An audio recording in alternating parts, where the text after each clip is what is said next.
अमित शाह रवाना होंगे दिल्ली के लिए। 3 दिन के जम्मू कश्मीर दौरे पर थे अमित शाह। कल रात सीआरपीएफ कैंप में ही रुके थे अमित शाह। सीआरपीएफ के जवानों के साथ बाकायदा खाना खाया।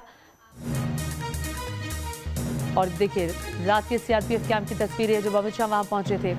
उन्होंने वहां सीआरपीएफ जवानों से बातचीत की और इस दौरे के दौरान उनके साथ जम्मू कश्मीर के एलजी मनोज सिन्हा भी मौजूद रहे। आपको बता दें लेथपुरा का सीआरपीएफ का ये कैंप है जहां पर अमित शाह पहुंचे, किसानों से बातचीत की, किन परिस्थितियों में वो काम करते हैं सब जाना और वहां मौजूद हथियारों की जानकारी भी हासिल की।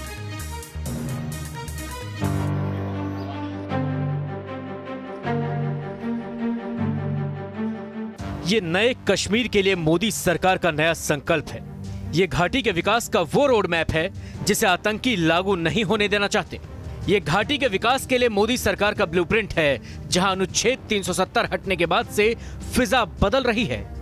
अमित शाह जब कश्मीर पहुंचे तो पहले दिन घाटी में सुरक्षा को लेकर हाई लेवल मीटिंग की, वहां की स्थिति का जायजा लिया और घाटी के उन हजारों युवाओं से मुखातिब हुए जिन पर घाटी के उज्जवल भविष्य की जिम्मेदारी है। दूसरे दिन जहां एक तरफ ग्रामीणों से मिलकर सरकार और जनता के बीच के फासले को दूर किया, तो बॉर्डर पर तैनात सुरक्षा बलों के बीच पहुंचकर उनका हौसला भी बढ़ाया।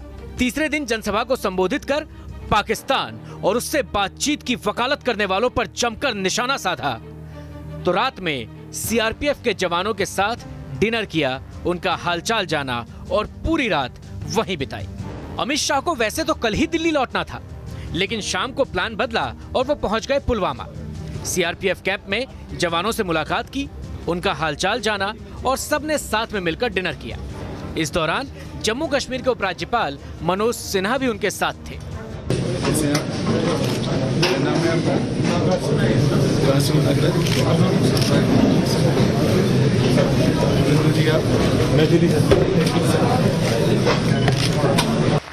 सीआरपीएफ कैंप में अमित शाह ने जवानों के साथ बातचीत की और धारा 370 हटने के बाद बढ़ी चुनौती से निपटने के लिए जवानों की तारीफ की।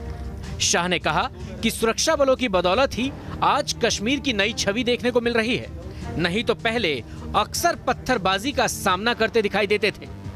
अगर ढूंढ ढूंढ कर ढूंढनी पड़े तब नजर में आती है। एक जमाना था कि कश्मीर के अंदर पत्थरबाजी आम हो गई थी। आज पत्थरबाजी की घटनाओं में भी बहुत कमी आई, मगर मैं आज आपको कहना चाहता हूं कि इससे हमें संतुष्ट होने की जरूरत नहीं। 30 नागरिकों की भी जान क्यों। इस दौरान शाह ने साफ किया कि आतंक को किसी भी सूरत में बर्दाश्त नहीं किया जाएगा। कश्मीर के नागरिकों की सुरक्षा हमारी सबसे पहली जिम्मेदारी है। आतंकवाद के प्रति इसके विरोध में नरेंद्र मोदी सरकार की जीरो टॉलरेंस की नीति है। हम इसको सहन ही नहीं कर सकते। ये मानवता के खिलाफ, और जो लोग इस गतिविधि में लिप्त हैं वो जघन्य कृत्य कर रहे हैं, और उससे आम जनता को बचाना, कश्मीर को बचाना और उनको सुरक्षित रखना हमारी प्राथमिकता होनी चाहिए, हमारी प्रायोरिटी हो। मोदी सरकार को बखूबी पता है कि इस वक्त सबसे बड़ी चुनौती है कश्मीर के लोगों का भरोसा जीतना, और केंद्रीय गृह मंत्री अमित शाह के दौरे के दौरान वो दिखा भी। मैं आपको बहुत भरोसे से कहना चाहता हूं कि मोदी जी के नेतृत्व में जम्मू और कश्मीर और विशेषकर घाटी के अंदर विकास के नए युग की शुरुआत हुई है। इसकी अनुभूति तो आपको होती है। मैं आपको विश्वास दिलाना चाहता हूं 2024 तक आपको इसका अंजाम ही बहुत खूबसूरत देखने को। कल यानी तीसरे दिन एक रैली के दौरान अमित शाह ने साफ कर दिया कि पाकिस्तान तो हमारे लिए कोई मुद्दा ही नहीं है। भारत सरकार के लिए सबसे पहले घाटी के लोग और खासकर युवा हैं, क्योंकि यही वो आवाम है जो घाटी के दुश्मनों को मुंहतोड़ जवाब देगी। फारूक साहब ने मुझे सलाह दी है कि भारत सरकार पाकिस्तान से बातचीत करे।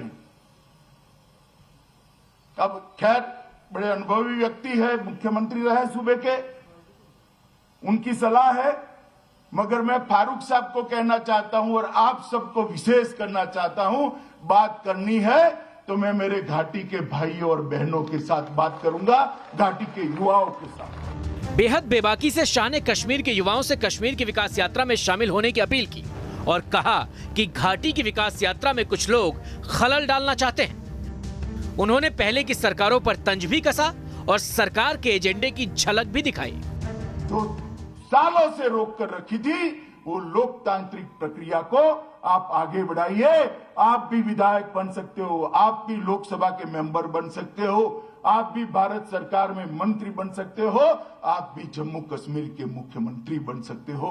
आपको कोई नहीं। 70 साल से इस लोकतंत्र को रोक कर बैठे थे। गृह मंत्री अमित शाह जानते हैं कि इस वक्त नए भारत के नए कश्मीर की सबसे बड़ी जरूरत क्या है और उसे कैसे पूरा करना है। ऐसे में घाटी के युवाओं को विकास की मुख्य धारा से जोड़ना सबसे अहम है। जो लोग हमें सवाल पूछते हैं उनको 70 साल तक कश्मीर के युवाओं को पंच सरपंच बनने का, कश्मीर की माताओं बहनों को तालुका पंचायत और जिला पंचायत में चुनाव लड़ने का अधिकार आपने क्यों नहीं दिया? इससे पहले अमित शाह ने कल गांदरबल जिले में खीर भवानी मंदिर में पूजा अर्चना की। खीर भवानी मंदिर कश्मीरी पंडितों के आस्था का अहम दरबार है और हाल में जिस तरह कश्मीरी पंडितों को टारगेट किया गया, उस लिहाज से अमित शाह का खीर भवानी मंदिर में पूजा अर्चना करना अपने आप में एक अहम संदेश देता है।